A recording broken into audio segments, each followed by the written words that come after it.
अपने नाज़रीन को बताएं कि सुप्रीम कोर्ट ऑफ पाकिस्तान ने सुन्नी इत्तेहाद कौंसिल की मखसूस नशिस्तों का फैसला सुना दिया है। अदालत आलिया ने मखसूस नशिस्तें तहरीक इंसाफ को देने का हुक्म दे दिया है। PTI को मखसूस नशिस्तें मिलने के बाद कौमी असम्बली में पार्टी पोजीशन क्या होगी, मजीद जानते हैं डॉन न्यूज़ के नुमाइंदे इरफान सदोसई से। इरफान, इस हवाले से मजीद आगाह कीजिएगा।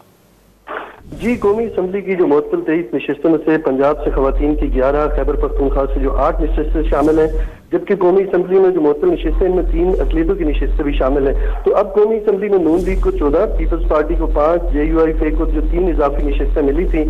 इसके अलावा खैबर पख्तूनख्वा असम्बली में 21 खवातीन की और 4 जो अक़लियती मखसूस नशिस्तें थी वो भी मुअत्तल है, और जिनमें से इसके अलावा JUI को 10, मुस्लिम लीग नून को 7, पीपल्स पार्टी को भी 7 और ANP को 1 इजाफी नशिस्त मिली थी।